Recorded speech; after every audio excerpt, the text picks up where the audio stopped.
Sa tuwing meron tayong anumang mga pagdududa sa anumang paksa o nais na malaman ng isang bagay, ginagamit natin ang internet para makontento ang ating pagkamausisa. Katulad nito, gustong malaman ng taong ito kung paano umaalis ang kaluluwa ng tao sa katawan pagkatapos malagutan ng hininga. Pero nang hindi niya mahanap ang sagot sa kanyang mga tanong online, nagpasya siyang alamin to sa aktwal sa pamamagitan ng pagtapos ng 4 na katao upang makita kung paano lumalabas ang kaluluwa sa katawan. Silipin po natin ngayon ang tungkol sa kaso ng massacre na nangyari sa Nantan Code. Ang kwentong ito ay nagsisimula sa lungsod ng Tiruvananthapuram sa estado ng Kerala sa India sa house number 117 ng isang marangyang lugar na tinatawag na Nantan Code. Doon ay naninirahan ng isang mayaman at may pinag-aralang pamilya. Ang pamilyang ito ay binubuo ng 4 na miyembro. Ang ama ay ang 60 years old na retiradong propesor na si Raja Tangkam, ang kanyang 58 years old na asawang doktor na si Jean Padma, ang kanilang 26 years old na babaeng anak na si Caroline, at ang kanilang anak na si Kadel Jenson Raja.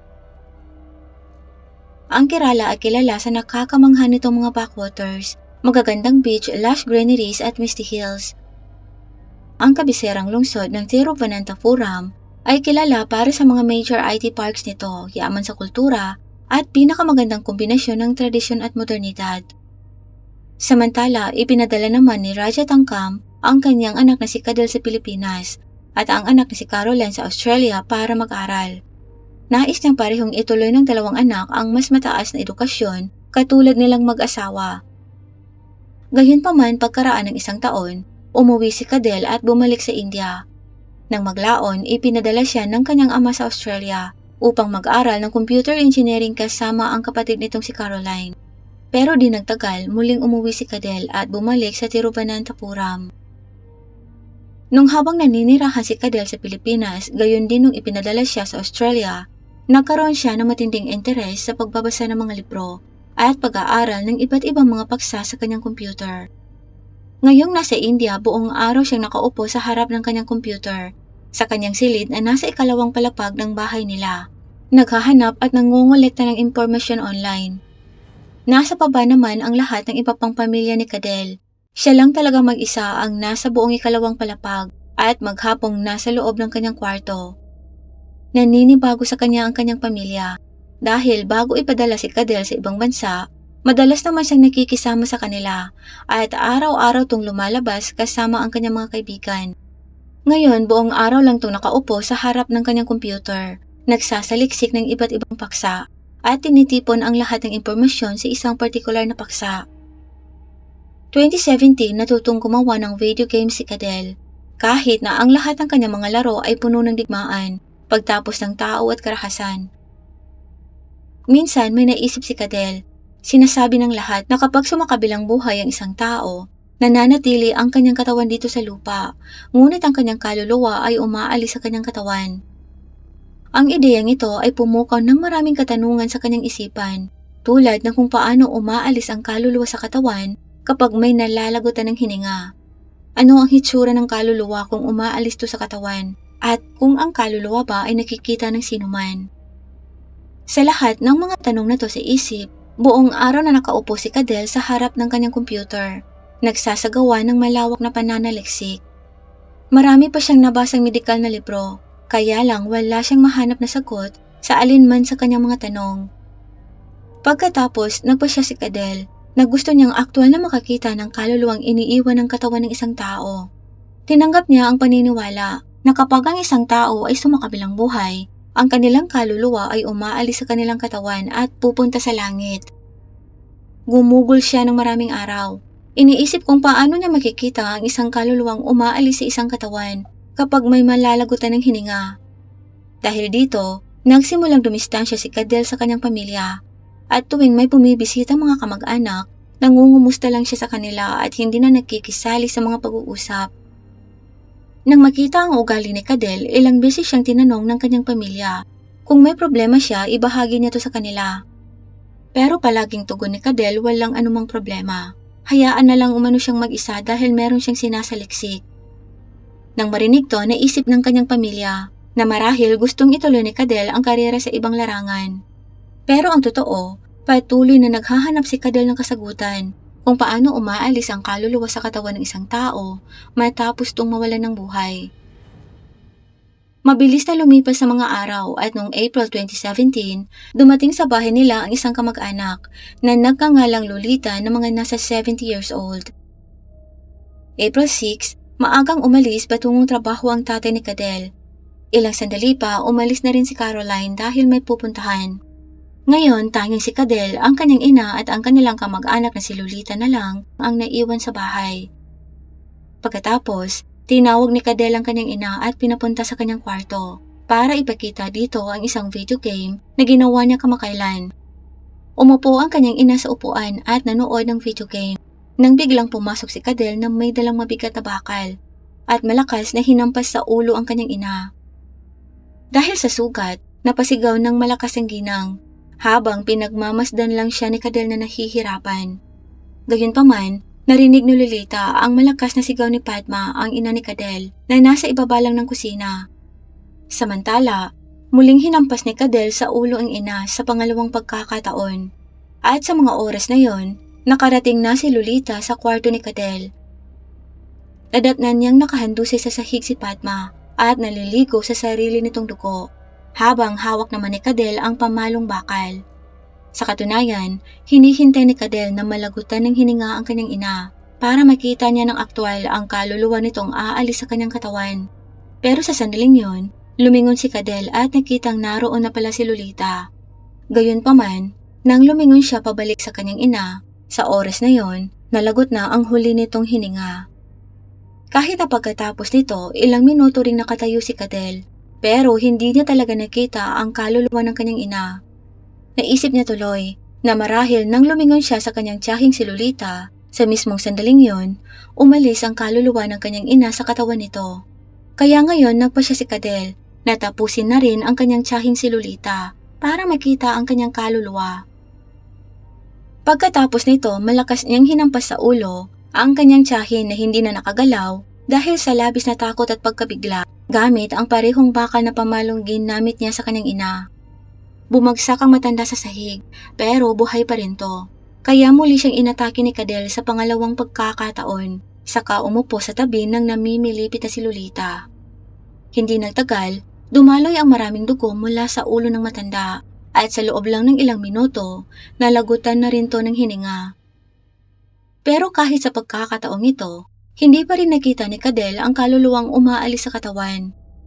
Ngayon, naging sobra na siyang nababalisa dahil naisip niyang kapag wala na ang isang tao, agad na umaalis ang kaluluwa nito at pupunta sa langit, pero wala namang ganung nangyayari sa kanyang harapan. Sa wakas, sumagi sa kanyang isipan na baka nagkamali siya. Naniniwala pa rin si Cadell na ang kaluluwa ng isang tao ay umaalis sa kanilang katawan kaagad pagkatapos malagutan ng huling hininga, at determinado siyang makita ito sa kahit anumang halaga. Kaya naisip niya ngayon na kung sino man ang mauunang umuwi sa pagitan ng kanyang ama at sa kapatid na si Caroline ay tatapusin niya para makita ang kanilang mga kaluluwang aalis sa kanilang katawan. Kaya't iniwan ni Cadell ang katawan ng kanyang ina at tiyahin sa kanyang kwarto at bumaba dala ang parehong pamalong bakal. Ngayon, hinihintay niya kung sino ang mauunang umuwi, ang kanyang ama pa o ang kanyang kapatid na si Caroline. Makalipas ang halos isang oras, pumasok si Raja Tangkam sa bahay at pagkabukas ni Cadell ng pinto, hinampas niya ng bakal ang ulo ng kanyang ama. Ang malakas na pag-ataking niyon ang naging sanhi para mahigpit na hawakan ng kanyang ama ang ulo nito saka bumagsak sa sahig. Laking gulat nito at di makapaniwala nang makitang anak niya pala ang umatake sa kanya. Namimilipit sa sakit ang ama ni Cadell at nakikiusap sa kanyang huwag siyang tapusin. Pero walang pakialam si Cadell. Gusto lang niyang makita ang kaluluwa ng kanyang ama na umalis sa katawan nito. Kaya muli niyang malakas na hinampas ng bakal ang ulo ng kanyang ama, saka umupo sa harap nito. Sa pagkakataong ito ayaw niyang magkamali, kaya't itinoon niya ang kanyang buong atensyon sa kanyang ama nang walang anumang distractions habang pinapanood ang paghinto ng paghinga nito. Pero hindi niya pa rin nakikita ang kaluluwa nitong umaalis sa katawan na labis niyang ikinakalit. Sa kabila ng tatlong pagtapos ng tao, Wala siyang nararamdamang anumang pagsisisi o panghihinayang. Iniisip ni Cadel na malapit nang umuwi ang kanyang kapatid, kaya bakit hindi subukan sa huling pagkakataon upang malaman kung makikita niya ba ang kaluluwa nito sa pamamagitan ng pagtapos sa kanya. Inilipat ni Cadel ang katawan ng kanyang ama sa tabi ng pinto at umupo sa labi habang hinihintay ang pag-uwi ng kanyang kapatid. Hindi na niya kailangang maghintay pa ng matagal dahil makalipas lang ang ilang minuto, dumating na ang atin niyang si Caroline.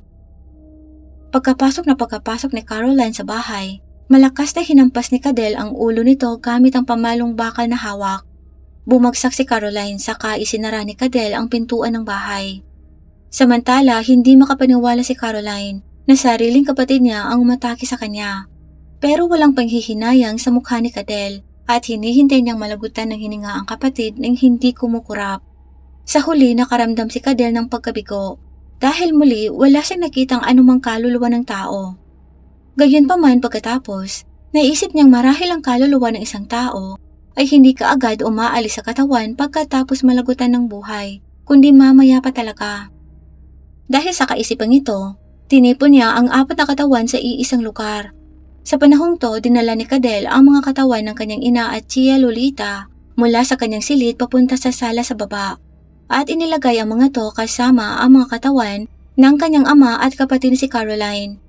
Ngayon patuloy siyang nakaupo sa isang lugar, nakatingin sa 4 na wala ng buhay ng mga katawan. Lumipas ang maghapon at dumidilim na. Sa buong araw na yun, wala siyang nakitang sino mang kaluluwa ng kanyang pamilya ang umalis sa kanilang mga katawan. Sa mga panahong to, hindi siya kumain o uminom man lang. Nakaupo lang siya doon buong gabing walang tulog. Pero kinabukasan, may kapitbahay na pumunta sa bahay nila dahil araw-araw, nakikipagkwentuhan siya tuwing umaga kay Raja Tangkam. Nang marinig ang doorbell, kinabahan si Cadel nung una, pero napagtanto niyang kapitbahay lang pala nila ang kumakatok. Ayaw man niyang tumayo dahil sa pangambang kung aalis siya, baka humiwalay ang mga kaluluwa ng kanyang pamilya sa kanilang mga katawan at tubiling binuksan niya ang gate para walang maghinala. Nang tanungin ng kanyang kapitbahay kung bakit kahapon pa nito hindi nakikita ang kanyang mga magulang at kung may pinuntahan ba ang mga to, sinagot siya ni Cadel na bumiyahe ang lahat ng miyembro ng kanyang pamilya at tanging siya lang ang nagpaiwan. Nang marinig to, hindi na nagtanong pa ang nasabing kapitbahay. Tumalikod na lang at umuwi sa kanyang sariling tahanan. Sa kabilang banda, muling nakulong si Cadel sa loob ng bahay at umupo sa tabi ng mga wala ng buhay na katawan ng kanyang pamilya. Gayunpaman, wala pa rin siyang nakikita at lumipas na ang isang araw. Ngayon, dahil sa mahigit 48 oras na ang lumipas mula nang tapusin niya ang mga miyembro ng kanyang pamilya, nagsisimula ng mga moy ang kanilang mga katawan. Sa unang pagkakataon, nagtataka siya. Iniisip kung nagkamali ba siya sa pagtapos sa kanyang buong pamilya at hindi nakitang umalis ang kanilang mga kaluluwa sa kanilang mga katawan. Napagtanto din ni Cadel na habang tumatagal ang mga katawan sa loob ng bahay, mas sumasangsang ang amoy na maaari nang umabot sa mga kapitbahay na posibleng humantong sa kanyang pagkakahuli. Dahil dito, kumuha siya ng palakol at sinimulang pagputol-putulin ang 4 na mga katawan. Pagkatapos nito, naglagay si Cadel ng ilang kasangkapan sa bahay nila malapit sa lahat ng mga pinagputol-putol na katawan. Saka binuhusan ng gasolina ang mga to at niliyapan. Sinunog niya ang mga labi ng kanyang buong pamilya. Sa pag-iisip na kung may makakaalam, ipagpapalagay nila na nilamon ng apoy ang buong pamilya dahil sa nangyaring sunog. Gayunpaman, mabilis na kumalat ang apoy. Kasama ang mga katawan, nagsimula ring masunog ang iba pang bahagi ng tahanan. Napagtanto na kung mananatili pa siya sa loob, matutupok din siya ng apoy, kaya naman tumakas si Cadel. Di nagtagal, ilang mga kapitbahay ang nakakita sa usok na nagmumula sa bahay number 117 at agad na tumawag sa departamento ng bumbero at pulisya. Nang dumating ang mga bumbero, mabilis nilang naapula ang apoy. Nang pumasok ang mga pulis sa loob para mag-imbestiga, napansin nilang ilang lugar lang ang naapektuhan ng sunog. Nakakita rin sila ng ilang laman ng tao na ikinagulat ng mga pulis dahil inakala nila nung una na maaaring aksidente ang nangyaring sunog. Tumawag ang mga pulis ng forensic team sa pinangyarihan at agad na pagtanto ng mga to na sadyang pinagputol-putol ang mga laman gamit ang matalas na bagay. Ngayon, natitiyak na ng mga otoridad na hindi aksidente kundi isa tong kaso ng sinadyang pagtapos ng tao. Kasunod nito, pinalawak nila ang kanilang pagsisiyasat at nagsimulang magtanong-tanong sa mga kapitbahay. Dito, nalaman ng mga pulis mula sa parehong kapitbahay na nang hindi nito nakita si Raja Tangkam at ang kanyang asawa sa loob ng 2 araw, pumunta siya sa bahay ng mga to at pinagbuksan siya ni Cadel. Nang tanungin niya si Cadel kung nasaan ang kanyang mga magulang, sinabi nitong bumiyahe umano ang mga to. Bagamat naghihinala ang mga pulis kay Cadel dahil sa kwentong ito, sa lubha at lalan ng kalagayan ng mga katawang kanilang natagpuan, mahirap tong makilala. Gayunpaman, malinaw na mayroong 4 na katawan na ikinalito ng mga pulis kung aksidente ba talaga ang nangyari at marahil kasama rin si Cadel sa mga nasunog na pinagputol-putol ng mga katawan. Sa sumunod na araw, April 10, ipinakalat ng state media ang balitang ito sa buong estado. Nagkataon naman na nakita to ni Cadel na umalis at nasa ibang lungsod na. Pagkatapos nitong mapanood, umuwi si Cadel. Nagulat ang lahat nang makita ang binata at dinala siya ng mga pulis para sa pagtatanong. Sa istasyon, tinanong siya ng mga pulis kung alam niya bang nasunog ang bahay nila at 4 na mga katawan ang natagpuang pinagputol-putol sa maliliit na piraso. Bilang tugon, sinabi ni Cadel na oo, alam niya ang tungkol dito at hindi ito isang aksidente kundi sinadyang pagtapos ng tao kung saan siya ang may pananagutan. Matapos marinig ang matapang na pahayag ni Cadel, nagulat maging ang mga pulis. Saka tinanong nila si Cadel tungkol sa mga paraan at dahilan sa likod ng pagtapos niya sa kanyang buong pamilya.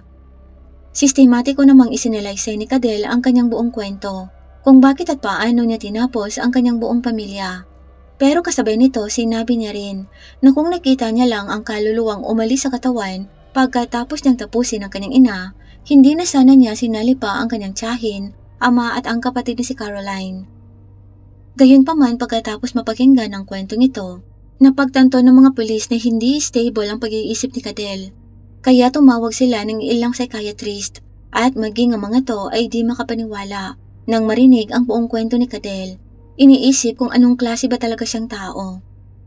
Pagkatapos nito, iniharap ng pulisya ang kanilang isinampang kaso sa korte. Isinasaad na may malubhang sakit sa pag-iisip si Cadel at ito ay isang kaso ng homicide bilang bahagi ng astral projection ng isang itim na mahiwagang ritual. Sa kasalukuyan, nakakulong si Cadel at regular na dinadala sa ospital para sa kalusugan ng pag-iisip para sa pagsusuri. Sa ngayon, dahil sa estado ng kanyang kalusugan sa pag-iisip, wala pang ibinibigay na hatol ang korte. Gayunpaman, malaki ang paniniwala ng lahat na hindi na siya makakalabas pa ng kulungan at hinding-hindi na papayagang makihalo-bilo pa sa lipunan. Ito lang po sa araw na to hanggang sa susunod na episode at salamat po sa panonood. Napakadelikado po sa lapas. Naway gabayan po tayo lagi ng may kapal. Mag-ingat po tayong lahat.